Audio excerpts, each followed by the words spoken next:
Olá pessoas, muito bom estarmos juntos novamente. Eu sou o professor Francisco e nós já estamos na 7ª das nossas aulas, porque nas aulas anteriores a gente conversou sobre vários aspectos relacionados ao universo. Olha, começamos a falar sobre o sistema solar, os seus planetas, falamos de algumas galáxias, dissemos também sobre a teoria do Big Bang, sobre a questão da vida em outros planetas e tantas outras coisas.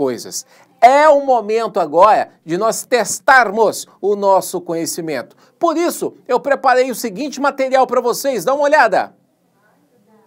Para vocês, então, a gente vai tentar fazer essas atividades aí de verificação que está inclusive no seu material, tá? Para que essa atividade de verificação ela possa te render, você consiga realmente fixar todo esse conhecimento, eu sugiro fortemente que você faça antes de mim, para que eu, em resolvendo aqui, possa corrigir aquela dúvida que eventualmente você possa ter tido quando marcou aquela ou essa opção. Combinado? Então, sem mais delongas, eu vou começar. Vem comigo! A primeira questão que está no seu material é a seguinte, perdão. Sobre as galáxias são feitas as seguintes observações. Vamos lá.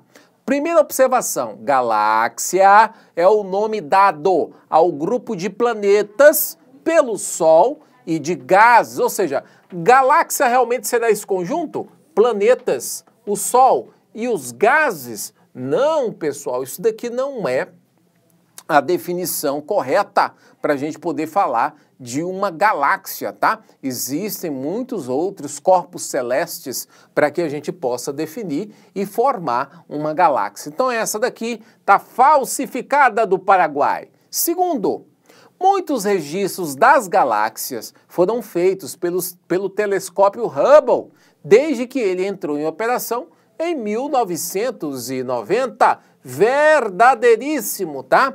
Então, registros importantes foram realizados por esse instrumento óptico, tá? Até hoje, o telescópio Hubble, né? Hoje, aliás, ele deixou de funcionar, mas até hoje existem análises das imagens que ele havia gerado, né?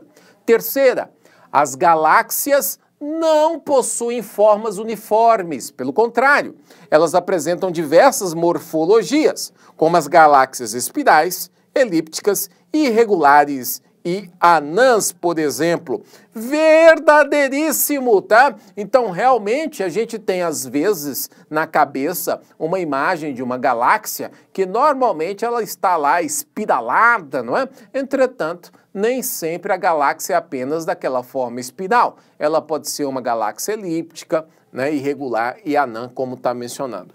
Portanto, as afirmações verdadeiras aí são as afirmações de número 2 e número 3, tá?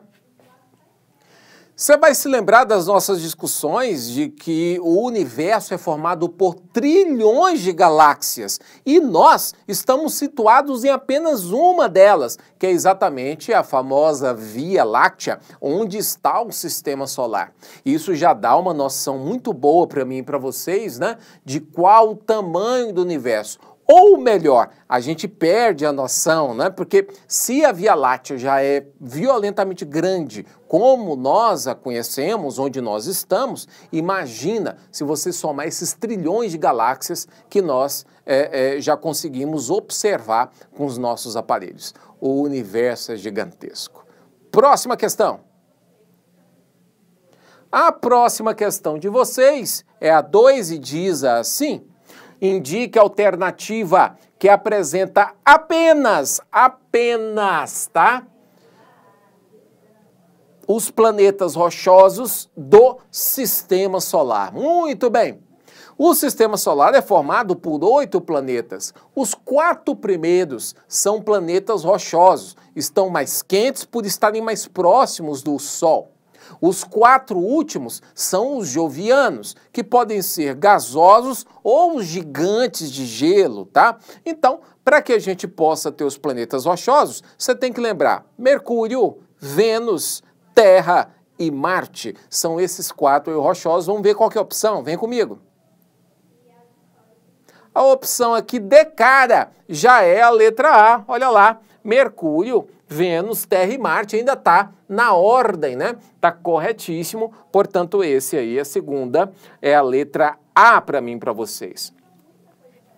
Terceira questão, pede para que a gente possa analisar as afirmações, colocando verdadeiro ou falso. Vamos ver a primeira afirmação. Galáxias elípticas possuem extensos braços de estrelas, até aí é verdade, e nuvens de poeira cósmica. Opa, falsificou aqui. Quando ele falou da questão das nuvens de poeiras cósmicas, tá? É muito incipiente, é muito pouco, quando você vai falar de galáxias elípticas, por isso que está falso.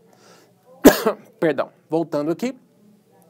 Agora é assim, a força da gravidade é a principal responsável pela união dos componentes de uma determinada galáxia. Verdadeiro, tá? A força de gravidade é essa força que opera a largas distâncias, mas para que ela possa ser sentida de fato, é necessário que haja aí um corpo, né, com uma massa considerável, a massa de um planeta, de uma lua ou algo parecido. Então é verdade. Próximo, galáxias espirais em barra apresentam braços de estrelas e núcleo central menos desenvolvidos se comparados com as galáxias espirais. É isso mesmo, né? Então essa, na verdade, é que é a diferenciação entre a galáxia espiral de barra e a galáxia espiral, né, que nós estamos acostumados a observar, né? Próxima. É possível, dessa forma, dividir o sistema solar em duas partes ou etapas.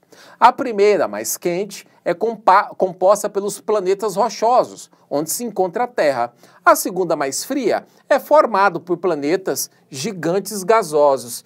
E além de gigantes gasosos, né, você também tem os que estão lá congelados, né? Então ficou faltando aqui, dentro dessa definição, ele falar dos planetas aí Urano e Netuno. Por isso que está falsa a terceira, tá? Vamos então à quarta questão agora. A quarta diz assim: complete o texto com os termos que faltam para que esse tenha sentido. Então, o texto está assim, veja, a galáxia em que se encontra o nosso sistema solar é a tananã. Essa galáxia, no supercluster de Virgem, e seu formato é, né? Então, ela está localizada no supercluster de Virgem e seu formato é. E aí, pergunta qual que vai ser o formato, tá bom? Muito bem, senhoras e senhores. Veja as opções. Letra A, Via Láctea e elíptica. Galáxia de Andrômeda e espiral. Via Láctea e espiral. Andrômeda e elíptica. Volta para mim. Pessoal, a galáxia de Andrômeda é a galáxia mais próxima da nossa, que é exatamente a Via Láctea, tá? A Via Láctea, então, ela tá próxima de Andrômeda. E olha que quando eu tô falando próximo para você aqui, eu tô dizendo para você em termos astronômicos. Mesmo assim, é muito distante uma galáxia da outra, né? Se você for pegar aí das nossas razões de distância que a gente tem aqui no cotidiano. Entretanto, a Via Láctea, ela fica realmente no supercluster de Virgem. Virgem, então, é uma constelação onde está situada a própria Via Láctea. O supercluster seria exatamente essa super região, essa super reserva que nós temos aí, e eles chamam de supercluster nesse caso. Portanto, a resposta correta, vem comigo aqui no quadro, é dizer, então, que é Via Láctea, né, e galáxia espiral, tá aí, né? Falando em completar aí as lacunas, olha só a quinta questão. Ela pede exatamente isso, para a gente poder completar ali a frase, só que desta vez a gente vai escolher essas palavras que estão no banco de palavras verdinho que você está observando aí. As palavras são planetas anões, categoria, Júpiter, Mercúrio e Sistema Solar. Eis como está a sentença sem preencher. Os oito planetas do tananã, em ordem de proximidade ao Sol são tananã, Vênus, Terra, Marte, tananã, Saturno, Urano e Netuno. Os tananãs são Ceres, Plutão, Haumea, Makemake e Eris, com a possibilidade de inclusão de dezenas de outros nessa tananã nos próximos anos. Vamos completando aqui que eu vou explicando cada coisa para você. Então, olha só, os 8 planetas do Sistema Solar, em ordem de proximidade ao Sol, são, o primeiro, obviamente, é Mercúrio, né? Vênus, Terra, Marte, e aí na sequência vem Júpiter, Saturno, Urano e Netuno. Os planetas anões, tá? São Ceres, Plutão, né, que já foi considerado antes de 2006, se eu não me engano, foi considerado um planeta. Hoje ele está na categoria de planeta anão, tá? Haumea, Makemake e Eris, todos eles planetas anões que estão ali aquém de Netuno, tá? Com possibilidade de inclusão de outros, porque a gente ainda continua procurando, né? De outros nessa categoria, né? De planeta anão. Pronto, assim a gente consegue preencher plenamente, né? Tudo isso. Era isso que eu queria ter te mostrado, espero que você tenha aproveitado aí essas questões. Na próxima aula eu quero fazer um pouco mais para a gente poder rememorar coisas ainda anteriores. Conto com a sua presença aqui conosco. Obrigado por nos acompanhar, obrigado pelo carinho, pela paciência. Professor Francisco vai ficando por aqui. Lembrando-se sempre, quando fala de educação, tamo junto. Um abraço, até logo. Tchau, tchau.